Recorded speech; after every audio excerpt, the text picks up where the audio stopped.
Le peu de morale que je sais, je l'ai appris sur les terrains de football et les scènes de théâtre. Cette célèbre citation d'Albert Camus a pris tout son sens mardi à Paris. Ces footballeurs citoyens nous ont offert une admirable leçon de morale sur la grande scène du Parc des Princes, devenue pour un soir le théâtre d'un combat commun contre le racisme. Tous ensemble, ils resteront ceux qui ont dit non, à jamais les premiers.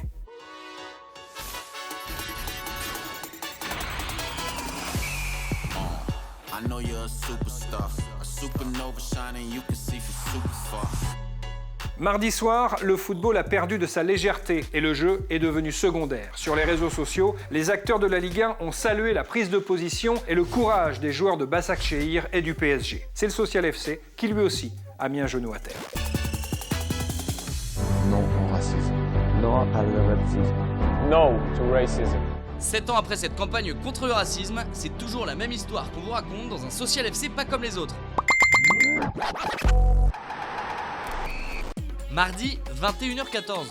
Après de présumés propos racistes du 4e arbitre, le roumain Sebastian Colteșcu, contre l'adjoint du club turc Pierre Webo, le match PSG Istanbul-Başakşehir est interrompu. Joueurs parisiens et turcs, à l'image de Dembaba, sont révoltés. When you're mentioning a white guy, you never say this white guy. While when you mention a black guy, you have to say this black guy. Les joueurs rentrent au vestiaire et ne reviendront pas. Une première dans l'histoire du football, un emballement mondial sur les réseaux sociaux. Le club turc de Başakşehir allume la mèche sur Twitter, suivi par le club parisien et des équipes de Ligue 1 comme Dijon, Lille ou Nantes. Au-delà du monde du foot, des acteurs comme Omar Sy affichent leur soutien. La ministre des Sports Roxana Maracineanu aussi. Ce soir, des sportifs, des athlètes ont pris une décision historique. Je ne peux que saluer la symbolique forte de leurs gestes et leur solidarité. Alors qu'en quelques heures, le hashtag #NoToRacism est repris plusieurs millions de fois, l'UEFA va attendre quasiment jusqu'à minuit pour réagir. L'UEFA est consciente de l'incident qui a eu lieu ce soir. Le racisme et les discriminations sous toutes leurs formes n'ont pas leur place dans le football. Dans la foulée, le compte Instagram du 4e arbitre roumain Sebastian Colteșcu est même piraté. Mercredi, 18h55. Le match reprend avec un nouveau corps arbitral et un dernier message fort.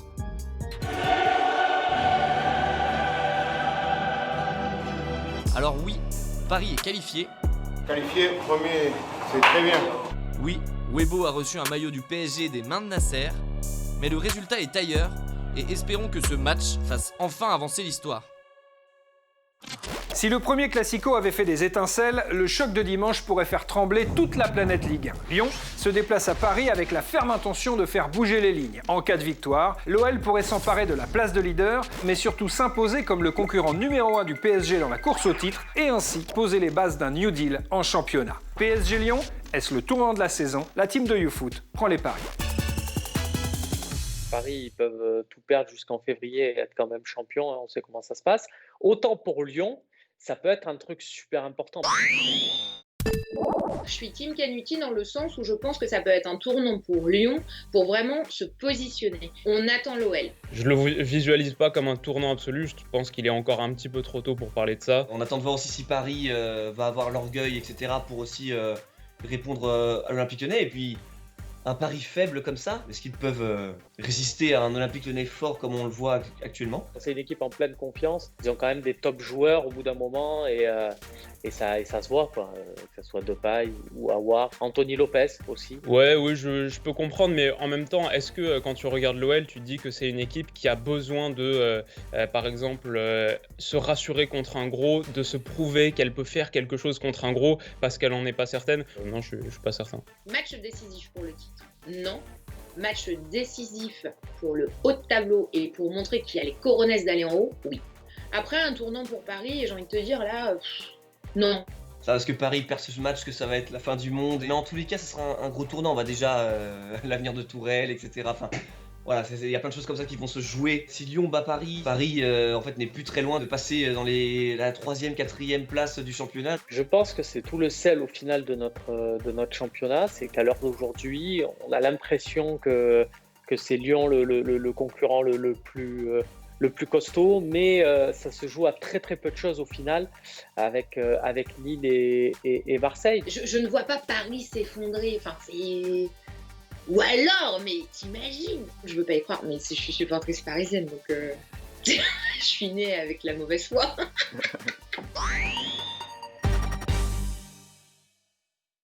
Même à l'approche de Noël, les clubs en difficulté font rarement de cadeaux à leurs entraîneurs. La semaine aura été fatale à Patrick Vieira et Christian Gourcuff. Pour enrayer une série de mauvais résultats, le GC Nice et le FC Nantes ont choisi de se séparer de leurs techniciens. Mais changer de coach en pleine saison, est-ce vraiment la bonne solution? On a checké ça.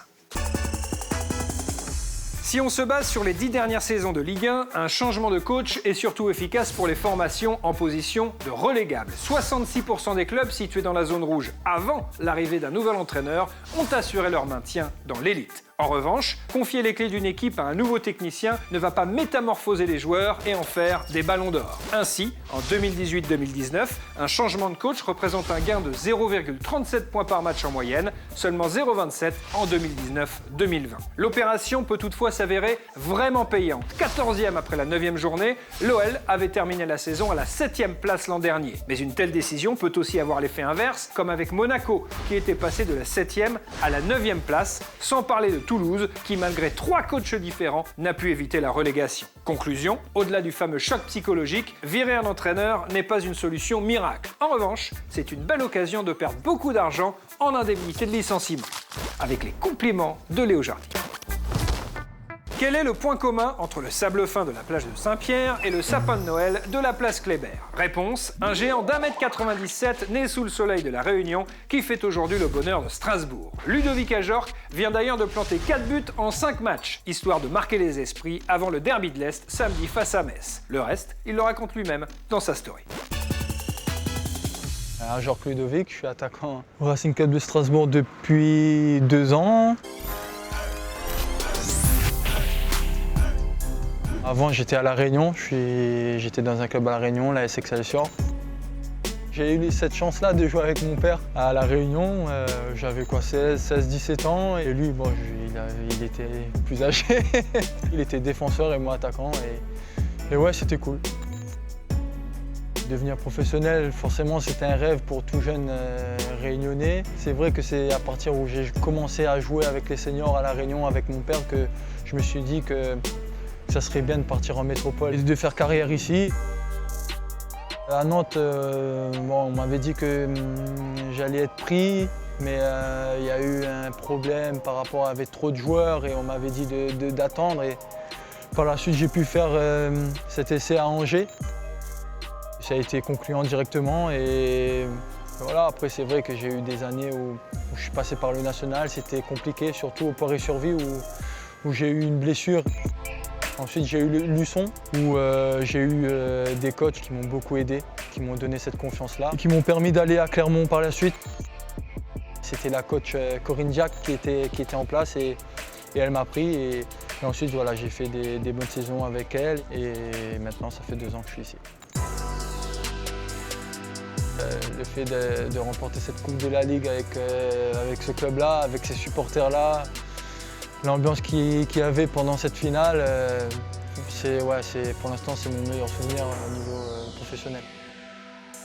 Un choc de Ligue 1 se joue aussi sur un canapé. C'est moins fatigant, mais c'est plus marrant. La preuve avec Alpha Ibrahim dans Triangle, Rond, Croix, Carré. Bon, là, je vais prendre Paris, comme d'hab. Tu vas prendre ta raclée, Alpha. Et... Allô? Oui? Ok. Je vais prendre Lyon. Ah bah vas-y, je prends Paris. Oh, ouais. Allô?